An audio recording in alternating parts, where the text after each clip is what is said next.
I'm okay, I'm fine. Kincana, Kincana, teng neng neng neng neng.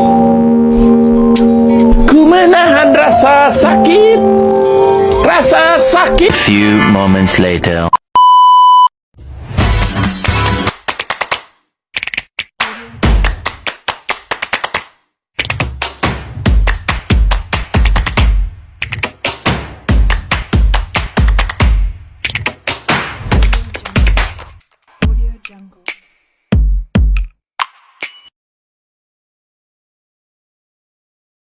Apa sih yang dimaksud ekonomi mikro? Yuk dengerin penjelasannya. Ekonomi mikro adalah ilmu yang mempelajari kegiatan ekonomi dari produsen dan konsumen dalam penentuan kuantitas, kualitas, dan harga barang atau jasa di pasar. Pelaku ekonomi dalam ekonomi mikro meliputi individu atau perseorangan dan perusahaan. Nah, setelah mendengar penjelasan tentang ilmu ekonomi mikro, saya jadi kepikiran, apa sih tujuan ekonomi mikro? Dan kira-kira siapa ya yang memperkenalkan ekonomi mikro? Mari kita bahas. Tujuan ekonomi mikro diantaranya menganalisis mekanisme pasar yang membentuk harga relatif pada produk dan jasa, alokasi, dan sumber terbatas di antara berbagai alternatif pilihan menganalisis kegagalan pasar, yaitu kegiatan pasar gagal dalam memproduksi hasil atau output yang efisien serta menjelaskan kondisi-kondisi teoritis yang dibutuhkan bagi suatu pasar persaingan sempurna. Seperti apa sih pasar persaingan sempurna itu? Sebelum membahas itu, mari kita kenal yang memperkenalkan ekonomi mikro. Regnal Anton Kittelfritjes lahir pada tanggal 3 Maret 1895 di Oslo, Georgia. Beliau mendapatkan gelar akademis dalam ilmu ekonomi pada tahun 1119 dari Universitas Oslo. Kemudian beliau belajar di Paris dan Inggris sebelum mendapatkan gelar PhD dalam statistik matematika pada tahun 1925 dan beliau diangkat sebagai profesor pembantu pada tahun 1925 dan menjadi Prof pada tahun 1931. Pada tahun 1932, beliau mendirikan lembaga ekonomi di Universitas Oslo dan diangkat sebagai direktur. Tahun 1969, beliau memenangkan penghargaan Nobel Ekonomi pertama. Beliau juga mengadakan sejumlah kemajuan signifikan di bidang ekonomi dan mengeluarkan sejumlah kata baru ekonometri. Ia juga meresmikan teori produksi pada tahun 1965 dan juga bekerja di rangkaian waktu pada tahun 1927 dan analisis regresi linear pada tahun 1935. Regnal Anton Kittelfritjes meninggal pada tahun 31 Januari 1937. Nah, kalian sudah tahu kan siapa yang memperkenalkan ekonomi mikro. Selanjutnya kita akan membahas tentang apa sih persaingan pasar sempurna itu. Persaingan pasar sempurna adalah bentuk pasar di mana terdapat banyak penjual dan pembeli yang menjual atau membeli barang atau jasa yang homogen atau serupa, sehingga tidak ada satu penjual atau pembeli yang memiliki pengaruh atau kekuasaan yang signifikan dalam menentukan harga di pasar. 1. Banyak pembeli dan penjual. Pasar persaingan sempurna ditandai dengan adanya banyak pembeli dan penjual yang beroperasi di pasar. Hal ini diakibatkan tidak ada satu penjual atau pembeli yang mampu mempengaruhi harga di pasar. 2. Produk homogen atau serupa.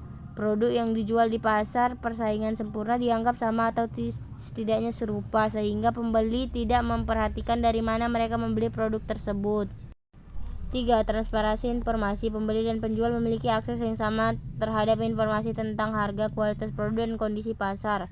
Secara keseluruhan, hal ini memastikan bahwa tidak ada satu penjual atau pembeli yang memiliki keuntungan informasi yang signifikan. 4.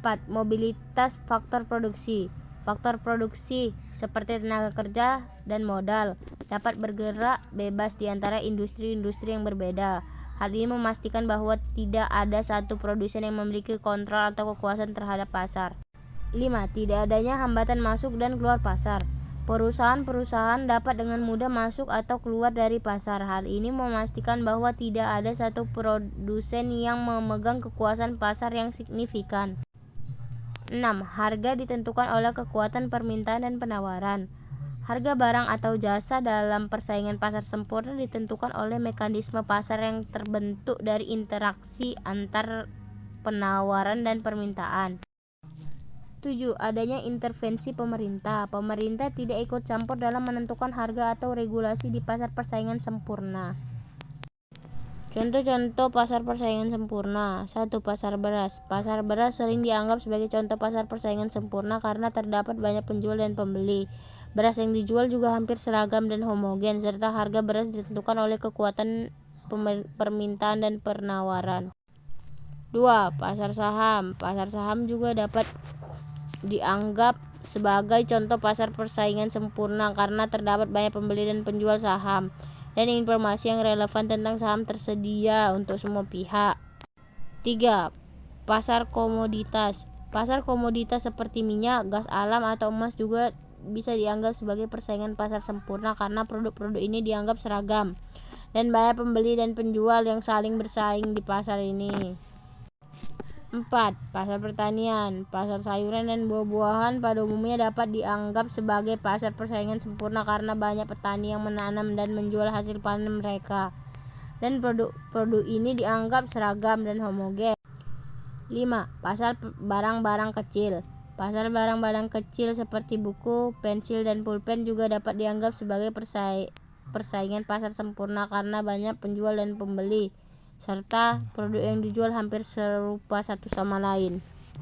Selanjutnya kita akan membahas pasar persaingan tidak sempurna. Sebaliknya, pasar persaingan tidak sempurna adalah kondisi di mana jumlah penjual ataupun pedagang lebih sedikit dibandingkan dengan pembelinya. Dengan kata lain, pengertian pasar persaingan tidak sempurna adalah suatu bentuk pasar yang hanya ada penjual tunggal atau beberapa saja. Ciri-ciri dari pasar persaingan tidak sempurna. Pengertian pasar persaingan tidak sempurna adalah suatu bentuk pasar yang hanya ada penjual tunggal atau beberapa saja. Ciri-ciri dari pasar persaingan tidak sempurna. 1. Ketidakseimbangan penjual dan pembeli. 2. Penjual menentukan harga. 3. Sulit berpartisipasi. 4. Tidak ada barang pengganti. Contoh dari pasar persaingan tidak sempurna. Pasar saham. Sebab harga saham dapat dipengaruhi oleh beberapa faktor, diantaranya para pemodal yang membeli saham dapat jumlah yang besar, dan faktor eksternal lainnya. Selama 10 menit lamanya kita telah belajar tentang ekonomi mikro. Semoga kita dapat mengimplementasikannya satu demi satu poin yang sudah dijelaskan. Di akhir kata saya akan memberikan pantun. Umur kakek sudah menua, namun tetap mencari kekasih. Semoga bermanfaat untuk semua. Saya undur diri. Terima kasih.